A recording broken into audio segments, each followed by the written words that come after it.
कक्षा 6 पाठ नंबर 7 बुझो तो जाने, इसके बारे में हम चर्चा करेंगे। दोस्तों ये 7 पहेलियां हैं, 7 सखियां जैसे होती है वैसे ये 7 पहेलियां हैं और 7 पहेलियां के अलग अलग जवाब हैं, जिसको शब्दों में पिरोकर आपके सामने रखा गया है। आपको समझना है कि ये इसका सही जवाब क्या है, ये पहेलियां क्यों होती है, आखिर ये पहेलियां क्यों बच्चों को पढ़ाई जाती है, इसका कारण क्या है। तो जैसे कि आप सभी जानते हैं कि पहेलियां बच्चों को बहुत पसंद आती है। यहाँ पहेलियां देखकर छात्रों के विचार शक्ति का विकास होता है, यानी कि छात्रों की जो विचार शक्ति है उसको बढ़ावा मिलता है, वो कुछ और पढ़ाई के अलावा और कुछ सोचते हैं। पहेलियां या प्रश्न के स्वरूप में होती है, इन्हें समझना बुझाना सबको अच्छा लगता है। प्रश्न के रूप में होती है, इसको समझकर उस पहेली को सुलझाना बच्चों को अच्छा लगता है। ये पहेलियां हमारे विचार करने की शक्ति को बढ़ाती है और हमारे ज्ञान में जबरदस्त वृद्धि करती है, हमारा ज्ञान इससे बढ़ता है। दोस्तों तो पहली जो पहेली है मैं आपको पढ़ के सुनाता हूं, आपको समझ में आ जाएगी। फल देकर सफल हुए हैं, फल देकर એટલે કે ફળ આપીને અમે સફળ થયા છીએ। હરિયાળી ફેલાતે हैं, હરિયાળી ફેલાતે हैं मतलब અમે બધી જગ્યાએ એકદમ લીલોતરી ફેલાવીએ છીએ। फूल फली जड़ छाल बीज दे, हम क्या क्या देते हैं, फूल देते हैं, फल देते हैं, फली देते हैं, छड़ देते हैं, छाल देते हैं, सभी हमारे काम आता है। सबको सुखी बनाते और हम सबको सुखी बनाते हैं, हमें बधाने सुखी बनानी चाहिए। तो वो क्या चीज होती है जो हमें फल दे, फूल दे, छाल दे, सब कुछ जो हमें देता है। तो आप सबको पता है वह एक ही चीज होती है, वह है पेड़, वृक्ष, जो हमें ये सब कुछ देता है, જેને આપણે ગુજરાતીમાં ઝાડ કહેવાય। બીજું, પથ્થર કા વન ઊંચા है मन, પથ્થરનું વન ઊંચું મારું मन, उगते पेड़ घने सारे, बहुत सारे पेड़ मुझ पर उगते हैं, घना बधा वृक्षों मारी पर उगी निकले छे। नदियों झरनों के उद्गम हम, नदी और झरना जिससे जन्म लेते हैं, उद्गम यानी जन्म लेना, नदियों ने झरनाओं जे जन्म स्थान छे ते भूतल के रखवारे हम। भू यानी जमीन, धरती, तल यानी धरती के अंदर भी जो रखवारे हैं, जो हमारी रखवाली करते हैं, जो रखवाली का अर्थ क्या होता है, रखवाली का अर्थ होता है जो हमारे सहारे खड़े हैं, जो हमें सैनिक की तरह हमारी रखवाली करते हैं, हमें ठंडी हवा से बचाते हैं, हमें ज़्यादा तेज धूप से बचाते हैं, तेज आंधी बारिश से हमें बचाते हैं, जो निडर खड़े रहते हैं, वो क्या है, ठीक है। तो वो क्या होता है, वो होते हैं पर्वत यानी कि पहाड़। पहाड़ की देखो आप, हिमालय का जो पहाड़ है वो हमारी चहुं ओर से हमारी रक्षा करता है। रक्षा करने के बावजूद वही पहाड़ से होते हुए जो पवन आते हैं, उस पवन हमें बारिश लाते हैं, उसी पवन से हमारी ऋतुएं जब बदलती है तो उसी पहाड़ से ठंडी हवाएं शुरू हो जाती है, तो जाड़े की ऋतु आ जाती है, फिर गर्मी की ऋतु आती है, फिर उसी पहाड़ से सब बादल सब आते हैं और पानी बरसाते हैं। तो पहाड़ हमारी रक्षा भी करते हैं और भूतल की रक्षा भी करते हैं। भूमि के ऊपर जल का छिड़काव भी पहाड़ से ही होता है, क्योंकि पहाड़ ही हवाओं को खींचते और फिर बारिश होती है। फिर उसके बाद में है स्वयं न पीती प्यासी रहती। यह वो चीज है जो कभी अपना पानी स्वयं नहीं पीती, खुद हमेशा प्यासी रहती है। पोते हमेशा तरसी रहीने बीजाने पानी पावे छे ते देती जगभर को पानी। देती जग, पूरे विश्व को जो पानी बांटती रहती है, पूरा विश्व ने जो पानी आपती रहे छे ते। खेत सींचती नाव चलाती। ખેતરો હોય એ ખેતરોની અંદર એ પાણી આપણને આપે છે, એની ઉપર તમે નાવ લઈને જાઓ, હોડી લઈને જાઓ તો હોડી પણ તમે એની પર હોડી ચલાવી શકો છો। બહતી હું મેં મનમાની, मैं अपने मन में आते हुए ऐसे में बहती, मुझे कोई रोक नहीं सकता। तो ऐसे ऐसे पानी को कोई रोक नहीं सकता। तो जो मन के अंदर होता है, मन मौजी है, इससे कोई रोक नहीं सकता। अगर रोकना चाहोगे तो बाढ़ आ जाएगी। तो उसे क्या कहते हैं? नदी। ठीक है। तो जो नदी होती है वो मनमानी होती है, वो कभी रुकती नहीं है, वो यूं ही अपने मन मौजी होती है। वो तो एक बार बहती है तो तेज जलधारा में वह बहती ही जाती है और आगे जाकर समुद्र में मिल जाती है। चौथा, तन है मेरा हरा भरा।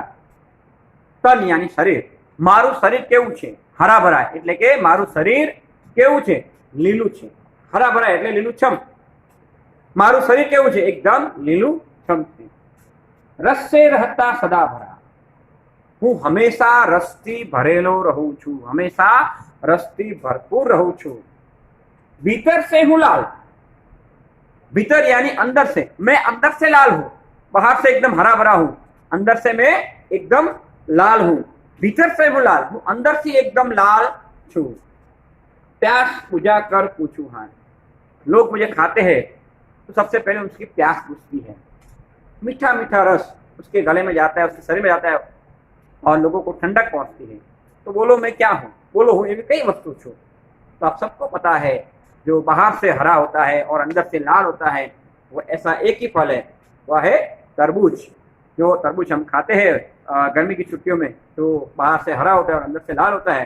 जब भी हम खाते हैं हमारा मुंह पानी से भर जाता है। इसीलिए ये कहता है कि प्यास बुझा कर पूछो हाल, कि भाई आपको मैं कैसा लगा।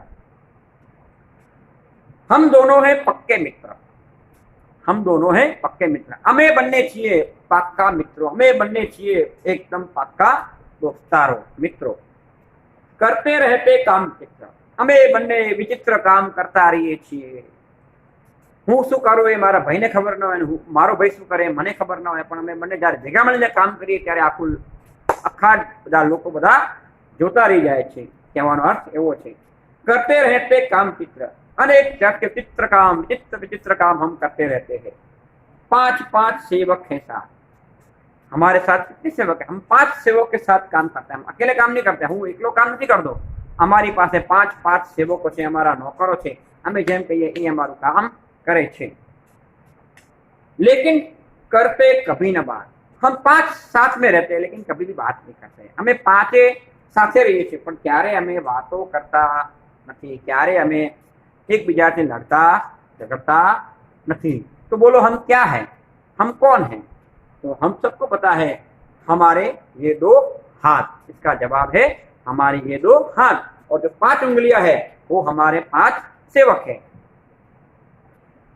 उसके बाद आता है, कभी हूँ पतला कभी हूँ मोटा। क्यारेक हूँ पतलो थई जाऊं छू, क्यारेक हूँ जाड़ियो थई जाऊं छू। मोटा है जाड़ो। कभी हूँ पतला कभी हूँ मोटा। क्यारेक हूँ पतलो थई जाऊं छू, क्यारेक हूँ जाड़ो थई जाऊं छू।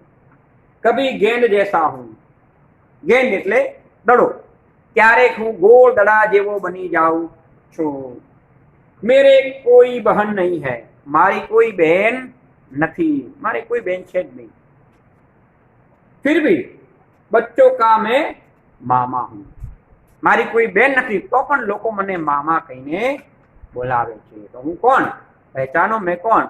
हम सबको पता है, वो हमारे प्रिय चंदा मामा है, वो चांद है। क्योंकि चांद जब कृष्ण पक्ष होता है तब वह धीरे धीरे धीरे कम हो जाता है, और जब शुक्ल पक्ष आता है तब वो धीरे धीरे बड़ा हो जाता है। और पूर्णिमा के दिन चांद बिल्कुल गोल गेंद की तरह गोल हमें दिखाई देता है। और चौथा और सातवीं पहेलियां इस प्रकार है। बड़े सवेरे उठती हूं मैं, मेरे गगन की करती हूं मैं। आलस सुस्ती तनिका न करती, हरदम कुछ करती हूं मैं। क्या कहती है? सुनो फिर से एक बार। बड़े सवेरे उठती हूं मैं, रोज सवारे वहेली हूं उठी जाओ छू। सैर गगन की करती हूं मैं। सवार उठीने शुं काम करूं? सैर गगन की हूँ आकाश में। सैर એટલે આકાશની અંદર હું દરરોજ ફરવા જાઉં છું। सैर કરવું એટલે ફરવા જવું। सैर गगन की करती हूँ मैं, दररोज आकाशની અંદર લટાર મારવા જાઉં છું, આકાશની અંદર ફરવા જાઉં છું। આળસ સુસ્તી તનિક ન કરતી, હું ક્યારે આળસ કે સુસ્તી ક્યારે કરતી નથી. હવે મારે કંટાળો આવ્યો, હું નહીં ઉડું, મારે નથી કરવું, એવું મારા મનમાં ક્યારેય થતું નથી. આળસ સુસ્તી કભી તનિક ન રહેતી, મારી અંદર ક્યારેય આળસ કે સુસ્તી કે કોઈ પણ જાતની કામ ન કરવાની વૃત્તિ મારામાં ક્યારે રહેતી નથી. હરદમ ही कुछ करती हूँ मैं, અને હંમેશા કંઈક ને કંઈક કરતી રહું છું. હું ક્યારેય નવરી નથી બેસતી, હું કંઈક ને કંઈક નવું કંઈક ને કંઈક કરતી રહું છું. એટલે કીધું છે હરદમ ही कुछ करती हूँ मैं, હું હંમેશા કંઈક ને કંઈક करती रहूं છું. બોलो मैं कौन हूँ? तो हम सबको पता है यह क्या है, यह है ગોરૈયા. ગોરૈયા એટલે ચકલી, આપણે ગુજરાતીમાં જેને કહેવાય ચકલી. તમે જુઓ ચકલી હંમેશા કંઈક ને કંઈક કરતી હોય છે. ચકલી ક્યારે નવરી ન બેસે. ચકલી પોતાના માળામાં જાય તો માળામાં જઈને કંઈક ને કંઈક કામ કરતી રહે છે. બરાબર છે. ચકલી ક્યારેય આળસ કરતી નથી. સવારે વહેલી ઉઠી જાય છે અને આકાશમાં ચક્કર લગાવીને પાછી પોતાના સ્થાન પર આવે છે અને ચી ચી કરતી રહે છે. तो ऐसी गौरैया कभी भी आलस नहीं करती है, हमेशा चुस्त पुस्त रहकर वो अपना कार्य करती रहती है. इस प्रकार दोस्तों आज मैंने आपको ये 7 पहेलियां आपको मैंने समझाई है. हाँ, तो पहेलियां वैसे तो बहुत एकदम सरल है, आप जो पढ़ेंगे आपको भी समझ में आ जाएगी, इसमें कोई बड़ी बात नहीं है. इसके जो अभ्यास में आपने देखा है, अभ्यास के अंदर आप देखेंगे तो अभ्यास के अंदर क्या है, तो देखो इसमें कुछ फल और सब्जियों के नाम है जो आपको ढूंढ कर लिखने हैं. आप एक बार पढ़ेंगे तो आपको आ जाएगा. मैं आपको पढ़ के सुनाता हूँ. उधर आ मत जा, आ मत जा मतलब उसके अंदर कौन सा शब्द आया है? आम. तो आम एक फल है. अंदर आलू, अंदर आ लू लग जाएगी, तो इसमें कौन सी सब्जी आ गई? आलू. इस प्रकार से आपको ढूंढना है. जयपाल कल आया था. क्या है? जयपाल कल आया था. इसमें कौन सी सब्जी आएगी? जयपाल कल यानी कि पालक. इसके अंदर सब्जी कौन सी आई? पालक. संतराम आ गया, संतराम आ गया, जिसमें कौन सा फल आया? संतरा. ठीक है. शैलजा मुनमुन से मिली, शैलजा मुनमुन से मिली, तो इसमें कौन सा फल आया? जामुन. मुनमुन, तो इसमें फल आता है जामुन. इस प्रकार से आपको ये अभ्यास के अंदर लिखना है. उसके बाद कुछ कोष्टक दिए गए हैं. कोष्टक के अंदर आपको सार्थक शब्द ढूंढकर लिखने हैं, जो बहुत ही सरल है. आप एक बार पढ़ेंगे तो आपको पता चल जाएगा. तो इसके बाद इसके अंदर चित्र पहेलियां आई हुई है, जिसमें कुछ चित्र दिए गए हैं. उस चित्र के अंदर अनेक पक्षी प्राणी को दिया गया है, जो आप एक बार देखेंगे आपको आ जाएगा. फिर उसके बाद वर्ग में पहेली भरिए, जिसमें कुछ कोष्टक दिए गए हैं. उस कोष्टक के अंदर आपको पढ़ना है. मैं आपको 1-2 पुस्तक आपको पढ़ के दिखाता हूँ. जैसे कि नए जमाने का आजकल का, तो उसमें क्या जवाब आएगा? आधुनिक. तो उसके सामने जो है उसके सामने ऊपर के से नीचे देखो, उल्लास, खुशी, हर्ष, तो उसमें क्या आएगा? आनंद. इस तरह से आपको शब्द ढूंढने हैं और भरने हैं. तीसरा है लड़का, बच्चा, उसका जवाब आएगा बालक. ठीक है. इस प्रकार से आपको शब्द ढूंढने हैं और इस प्रकार से आपको शब्द पुस्तक के अंदर, स्वाध्याय पोथी के अंदर आपको लिखने हैं. फिर उसके बाद चित्र में रंग भरिए और चित्र के बारे में कुछ विचारों को भी व्यक्त कीजिए. जिसमें एक व्यक्ति है जो गांव का चित्र है, इसके अंदर कुआं है, बादल दिखाई दे रहे हैं, पंछी उड़ रहे हैं. एक किसान है जो अनाज भरकर अपने ट्रैक्टर के ट्रॉली में अनाज भरकर ले जा रहा है और वह शायद कुछ कहीं अपना अनाज बेचने के लिए मार्केट या कहीं सब्जी मंडी या कहीं मंडी में जा रहा है. ऐसा ही कुछ गांव का चित्र है जो आपको देखकर उसका वर्णन करना है. बहुत ही सरल और सिंपल है, इसमें आपको कोई मतलब वो नहीं है. फिर इस शब्दकोश के क्रम में लिखना है जो आपको अच्छी तरह से आता है. तो उसके बाद इतना जानिए कि जो पहेली का उत्तर है, जो पहेली मैंने आपसे कही, उसका उत्तर पुस्तक के पेज नंबर 51 में लिखा गया है. वो सारा उत्तर आप एक बार पढ़ेंगे तो आपको आ जाएगा मित्र. हम ये आपको स्वाध्याय है जो नोट स्वाध्याय आपको स्वाध्याय पोथी के अंदर, स्वाध्याय पोथी नहीं है तो नोट के अंदर और पुस्तक के अंदर और स्वाध्याय पोथी के अंदर भी आपको लिखना है मित्र. अगले वीडियो में हम पाठ नंबर 8 राजा का हिस्सा की हम चर्चा करेंगे मित्रों. अगले वीडियो में हम फिर से मिलेंगे.